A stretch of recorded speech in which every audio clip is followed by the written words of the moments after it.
بسم اللہ الرحمن الرحیم۔ السلام علیکم۔ سیدنا عبداللہ بن عمر بن عاص رضی اللہ تعالیٰ عنہ سے روایت ہے، رسول اللہ صلی اللہ علیہ وسلم نے فرمایا، اللہ تعالیٰ قیامت کے دن ایک آدمی کو لوگوں کے سامنے سے الگ کرے گا اور اس کے سامنے اس کے گناہوں کے 99 رجسٹر پھیلا دیے جائیں گے۔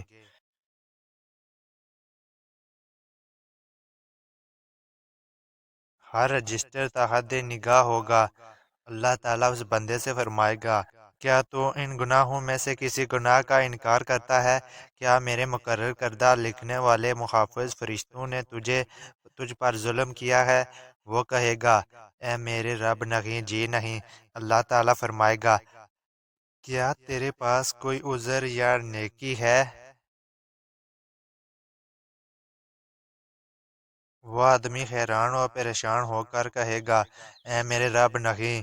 اللہ تعالیٰ فرمائے گا، ہمارے پاس تیری ایک نیکی ہے، آج تجھ پر ظلم نہیں کیا جائے گا۔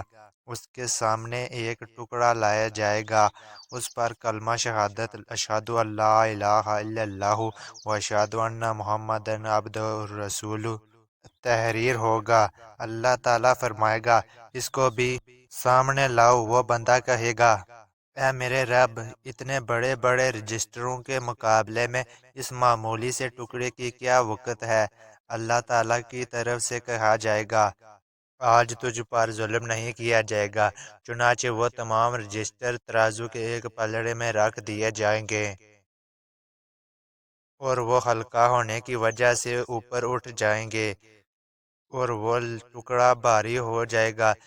اصل بات یہ ہے کہ مہربان اور نہایت رحم کرنے والے اللہ کے نام کے مقابلے میں کوئی چیز وزنی نہیں ہو سکتی۔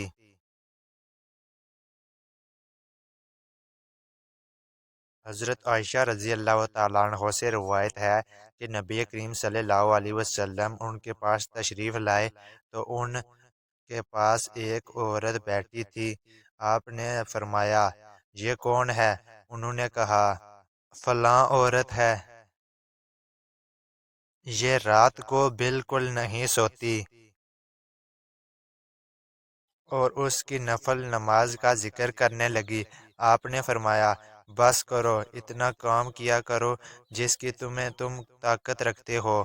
اللہ کی قسم، اللہ تعالیٰ ثواب دینے سے نہیں اکتائے گا حتیٰ کہ تم اکتا جاؤ گے۔ دین کے کاموں میں سے اللہ تعالیٰ کو سب سے زیادہ وہ پسند ہے جس پر عمل کرنے والا ہمیشگی کر سکے۔